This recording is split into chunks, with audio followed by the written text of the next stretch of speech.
নমস্কার বন্ধুরা, কেমন আছো সবাই? আবার এসে গেছি একটা রেসিপি নিয়ে। আজকে বানাবো কম তেলে মাছের ঝোল। চলো দেখে নিই।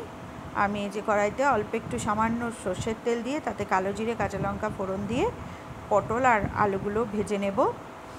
একটু নুন দিয়ে দেবো। নুন দিয়ে কম তেলে ভাজতে গেলে সবসময় গ্যাসের ফ্লেমটা একটু মাঝারি করে বা কমিয়ে কমিয়ে করতে হয়। একটু নুন দিয়ে এবার আমি ঢেকে দেব।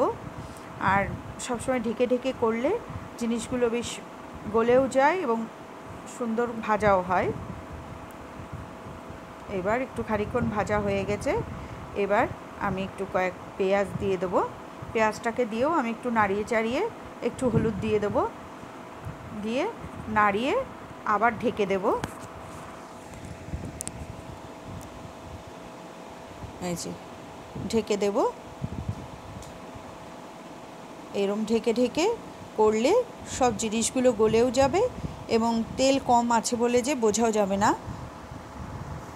এই যে এবার একটু টমেটো দিয়ে আবার নাড়িয়ে আমি খানিকক্ষণ ঢেকে দেবো। টমেটোটা একটু ঢেকে দিলে টমেটোটা গলে যাবে। এরপরে আমি মশলাগুলো দেব। আমি একটু জিরে গুঁড়ো, ধনে গুঁড়ো আর একটু আদা বাটা দেব। দিয়ে একটু জল দিয়ে দিয়ে কষিয়ে নেব। একটু হলুদ দিয়েছি আর নুন দিয়ে দেবো। নুনটা দিয়ে এবার একটু নাড়িয়ে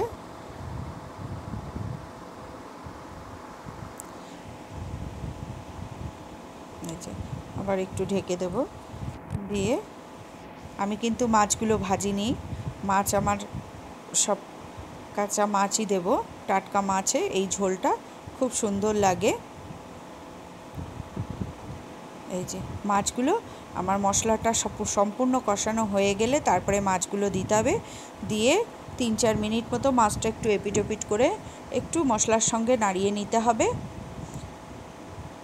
আমি ওদিকে ইলেকট্রিক কেটলিতে জল বসিয়ে দিয়েছি, গরম জল। এদিকে মাছটা দিয়ে এই যে খানিকক্ষণ একটু নাড়িয়ে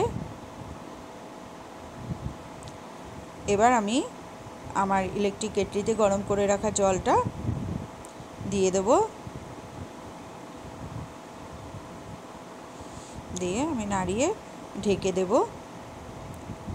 খানিকক্ষণ ঢেকে বেশ খানিকক্ষণ ফুটে উঠলে এই যে দেখো মাছের ঝোলটা আমার প্রায় রেডি হয়ে গেছে।